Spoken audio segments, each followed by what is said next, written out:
आपंक चुटी को लंबा कर बहुत सारा कमेंट आसला कि दीदी आम चुटी को किपरि लंबा करूँ किपरि चुटी को सिल्की शाइनी करूँ तो आज रेमेडी ऑल इन वन अटे आपंक हेयर फॉल को तो अटकेब आपंक चुटी को बहुत ही सफ्ट एंड सिल्की शाइनी कर आपंक चुटी को लंबा होबार हेल्प कर देखो आपंक चुटी जब बहुत लंबा भी अच्छी किंतु बहुत ड्राइनेस अच्छी चुटी आपंकर सफ्ट और सिल्की देखा जाऊनी तो आपको किपरि लगे तो चुटी को हेल्दी रहा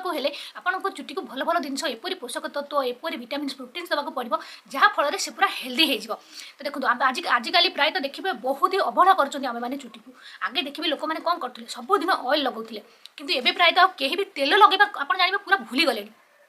तो मेन देखो सप्ताह में 2 थर आप निहाती ऑयल कॉइलिंग करूँ भल से ऑयल लगे पूरा भल से चंपी करूँ भल से मसाज करूँ तो सप्ताह में जदि भी 2 थर संभव नुह तो थे तो निहाती आप ऑयल लगे चुटी को आप जिते भल से केयर करेंगे सी आपंकर बहुत ही भल रहा खरा को जाऊँच चुटी को ढांकी ढुंकाई जी ना तो आप चुटी बहुत ही ड्राए हो डैमेज हो सप्ताह को जिते आप थे मुंड धोचती तो निहाती गोटे हेयर पैक हो हेयर मास्क हो लगे जिते चुटी आप तेल लगाऊँ चुटी तेल किसी भल जिनस किसी आयुर्वेदिक जिनस आप मिसेकी लगे मुझे आगुरी भी आप सहित बहुत रेमेडी शेयर कर सारी प्लीज फ्रेंड्स आप जो देखी ना तो से सब जिन को चाहिए देखिए चुटी भल से पूरा डिटेल्स सब वीडियो में आपको बुझेकी कही कौन करेंगे कौन ना कौन खाइबे कौन पीबे तो एत सारा आज गपीबी कारण वीडियो बहुत ही लंबा हो जाए जब आप पूरा डिटेल्स भल से देखा चाहते तो पुराना वीडियो को भी आप आखि बुले आसवे जब आपको भल लगे ताकू भी आप सब जिन देखते आप जानवा दरकार कि आम सब कौन लगे पार तो आज वीडियो आपको कहबी तार प्रथम जिन फ्रेंड्स जो जिनसा आम यूज करवा देखो मेथी मेथी फ्रेंड्स आम चुटी नंबर 1 जिनस अटे जहाँकि आपंक चुटी झड़वा को अटकेब आपंक चुटी को सफ्ट सिल्की शाइनी कर चुटी को लंबा होबार हेल्प कर आप सब जानते मेथीर केते प्रकार तेल मुझे सहित शेयर कर मार्केट भी आपको मेथीर तेल मिल मेथीर हेयर पैक मिल मेथीर हेयर मास्क भी मिल कि मार्केट कहीं आम तो घर बन पार ना तो देखो 3 चामच आप ने मेथी दाना अल्प पानी दे राति सारा आम या भिजे प्रथम आप मेथी धोई ने अल्प पानी दे या ढांकी राति सारा छाड़देवे यह भल से फुली जा दरकार भल से भिजी जा दरकार जहाँफल यह बहुत बढ़िया से हेयर मास्क आम बन पार जदि फ्रेंड्स आपंक चुटर लेंथ अधिक तो आप यार क्वांटिटी टी बढ़ेबे मेथी एपरी गुण रही फ्रेंड्स आपंक हेयर फॉलिकल्स को चुटी मूल को पूरा लॉक कर देथिबो पूरा टाइट कर मजबूत कर जहाँफल आपंक चुटी मोटे झड़बनी मेथी रही एपरी पोषक तत्व एपरी गुण आपंक चुटी को भल से पूरा माने मजबूत कर सिल्की शाइनी कर तो मेथी ने मेथी राति में भिजे देले सकाल देखो मेथी एपरी आपंकर फुली तो आम मेथी आम रेडी होगा एवं आमको दरकार पड़ो कदली जदि चुटी लेंथ बहुत अधिक अच्छी तो छोट छोट मोर कदली अच्छी तेणुकर मुझे 2टी कदली नहीं जदि से अनुसार आप चुटी लेंथ जब अधिक तो आप कदली देखिए 2टी कदली भी ने कदली में पोषक तत्व फ्रेंड्स एपरी आम स्किन को मैंने सफ्ट सिल्की शाइनी करने मैंने आप थे विश्वास ना जब थे कदली हेयर मास्क आप लगे देखूँ देखिए आपंक चुटी केते सिल्की शाइनी एंड सफ्ट हो आपंक चुटी को लंबा कर हेल्प कर आपंक चुटी को पूरा हेल्दी कर तो कदली नेले मेथी नेले तापर जिन देखो फ्रेंड्स आम नवा दही दही फ्रेंड्स आम एबेकार नुहे ये बहुत प्राचीन समय दही दही में प्रोटीन आम स्किन जपरी भल आम हेयर भी सेपरी भल चुटी को पूरा हेल्दी कर चुटी को मजबूत कर सिल्की शाइनी कर तो अध कप पाखापाखि ने दही जी आपंक चुटीर लेंथ आप से अनुसार देखिए फ्रेंड्स दही ने तो दही आप मझे मझे निहाती यूज करने कथा चुटी में जदि भी किसी आप यूज करना खाली दही भी जब आप हेयर लगे तो देखिए आपंक हेयर केते silkie and shiny rate healthy रहा चुटी झड़वा बहुत ही फ्रेंड्स कम तो आम ने मेथी आम ने कदली आपर ने दही 3टी जाक जिन को भल से पूरा ग्राइंडिंग करेंगे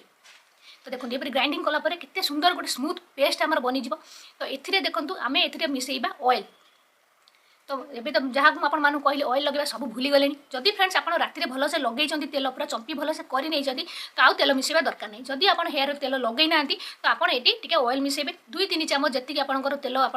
तो ये मुझे 2 चामच नहीं नड़िया तेल आप नड़िया तेल भी नहीं पारे जेकोसी हेयर ऑयल आप यूज कर घर जब बनई किसी हेयर ऑयल ताकू भी नहीं पारे 2 चामच तेल ये आम मिसेबा 2 चामच ऑयल नहीं ने भल से मिक्स करेंगे तो एत बढ़िया आमर गोटे हेयर मास्क फ्रेंड्स बन आपंक चुटी को सफ्ट सिल्की शाइनी करने सहित चुटी झड़वा को पूरा अटकईदेव आपंक चुटी माने गोटे थर यूज देखिए आपंक मन पूरा खुशी हो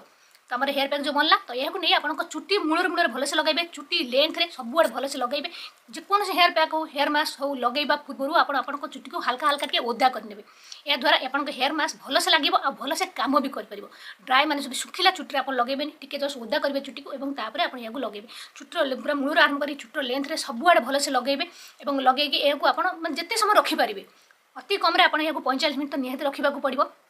रखिए गोटे घंटा में रखिपारे आप लगे दिंतु आप काम करूँ लगेदेवे गुणी बुड़ाकी बांधिदेवे जदि आपंक पाखे हेयर कैप अच्छी लगेदेवे लगेदेकी गोटे पॉलिथिन पूरे देवे देखिए आप काम करूँ से मुंडे रही दिंतु सी काम कर छाड़देवे गोटे घंटा पूरा छाड़देवे और तापर हेयर वॉश करेंगे देख हेयर वॉश जो करेंगे आगे प्रथम भलसे पानी धोई ने और अल्प शांपू आनिकी शांपू पानी मिसेकी केबे भी शांपू को खाली यूज करेंगे खाली अल्प जस्ट शांपू दरकार पड़ो अल्प शांपू आने पानी डाइल्यूट करके हल्का हल्का मसाज करने बेसी फेड़ बालू बालू करने दरकार नहीं खाली हल्का हल्का धोई मसाज करने अल्प फेड़ देकर हेयर वॉश करने देखिए फ्रेंड्स गोटे थर आपको एत बढ़िया रिजल्ट मिल देखिए फ्रेंड्स आपंक चुटी एत सिल्की साइन हेब एत सुंदर आपंक चुटी देखा आपंक मन पूरा खुशी हो आउ देखो खाली जे हेयर पैक हेयर मास्क लगेदेले हेब ता नुहे आप चुटी टी जत्न ने बेसी खरा जो जाऊँ जब मुझे कहली ढांकी रखिए बेसी आप जो स्ट्रेटनिंग यूज कर जो सुखेवाई आप जो से सब गरम वाला जिन बेसी आम जो हेयर स्टाइलिंग सब करने जो सब जिन जिते संभव कम यूज करेंगे जदि भी आप स्ट्रेटनिंग यूज कर पूर्व आप निहाती हेयर प्रोटेक्ट जो आपंकर आसुच्ची हिट हेयर प्रोटेक्ट निहाती यूज करेंगे अति दरकार पड़े यूज करेंगे कि यथा संभव चेष्टा करूँ टी कम यूज करने अति जो दरकार पड़े तो आम करवा कि जिते कम करेंगे से भल ना तो आपंकर जो हेयरटा बहुत ही डैमेज होता है से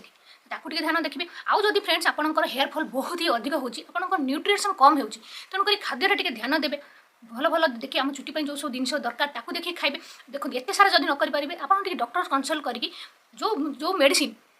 आम चुटी अच्छी जो थी कि रोचे जदि फ्रेंड्स आपंकर चुटी बहुत ही झड़ुची कंट्रोल बाहर पूरा आपंकर झड़ुची जिते जा होम रेमेडीज ट्राए कले भी जाऊनी तो प्लीज मुझे कहि आप डॉक्टर सहित कंसल्ट करके 3 मास आप प्रथम मेडिसिन खाई मेडिसिन जो आपंक बॉडी किसी न्यूट्रिशन कम अच्छी जहाँ आम चुटी जो आयरन है जिंक है जोटा आमको चुटी दरकार प्रोटीन है ताकि आपंक बॉडी सर्ट अच्छी मैंने देखो आपंक चुटी जिते हेयर पैक हेयर मास्क तेल जहाँ भी आम लगे था 40% काम करें कि आउ 60% आपंक हेल्थ उपर डिपेंड करे आपंक हेल्थ आप किपरि अच्छी जदि आपंक हेल्थ रे किसी न्यूट्रिशन कम अच्छी जोटा आम चुटी दरकार तो जहाँ भी आपंकर हेल्थ रे प्रॉब्लम इश्यू आसो प्रथम आपंक चुटी उपर पड़ो प्रथम आपंक चुटी झड़ तेणुक प्रथम कथा आप मन रखिए प्रथम आप डॉक्टर को कंसल्ट करके 3 मास आप मेडिसिन खाईदे और तापर आप मेडिसिन बंद करदे मेडिसिन को लगातार बेसी दिन खाଇବା कथा मोटे भी नुह मेडिसिन बंद करेंगे और तापर आप खाद्य प्रति ध्यान देवे जो थे आपंकर आयरन रोचे जिंक रोचे जहाँ मो चुटी दरकार आगुरी मुझे सहित डिटेल्स वीडियो पूरा बनई सेयार करी कौन आम चुटी दरकार कौन आम खाଇବା आगू भी जब कह और वीडियो भी बनईदेवी खाଇବା प्रति टी ध्यान देवे प्रोटीन युक्त जिन खाइबे जहाँफल आम चुटी हेल्दी रम बॉडी हेल्दी रपर जाए आप चुटी हेल्दी तो प्रथम आप डॉक्टर देखिए 3 मास पर्यंत मेडिसिन खाई मेडिसिन खाଇବା मध्य भी आप डाइट रे कंट्रोल करेंगे डाइट को देखिए भलसे खाइबे सफिशिएंट पानी पीबे भलसे एक्सरसाइज करेंगे देखिए धीरे धीरे आपंक चुटी झड़वा भी बंद हो जदि भी आपंक चुटी झड़ी जाए नुआ चुटी आपंकर आसवा स्टार्ट हो तो फ्रेंड्स आप निहाती थर हेयर मास्क को यूज करेंगे देखिए आपंक चुटी केते सिल्की साइन हो एटा तो पूरा 100% ग्यारंटी कि आपंक चुटी पूरा सिल्की साइन कर किंतु जो हेयर फॉलटा ताकू कंट्रोल करने को आपको टे टाइम लगे तेणुक निहाती आप मेडिसिन खाइबे मेडिसिन खाଇବା सहित डाइट को ध्यान देवे देखिए धीरे धीरे आपंक चुटी झड़वा बंद हो आपंक चुटी बहुत ही सिल्की साइन सफ्ट होगा सहित आपंक चुटी बहुत ही हेल्दी रहिबो तो फ्रेंड्स आई होप आज वीडियो आपको बहुत बहुत पसंद आसो जदि वीडियो भल लगे तो लाइक तो निहाती करेंगे जदि चैनल नुआ अच्छा तो प्लीज सब्सक्राइब करने जो मैंने मो चैनल को सब्सक्राइब कर रखते हैं बहुत बहुत धन्यवाद तो ताले पुणी देखा आउ नेक्स्ट वीडियो बहुत बढ़िया इंटरेस्टिंग वीडियो बहुत बढ़िया सुंदर वीडियो तो से पर्यंत रखुची नमस्कार।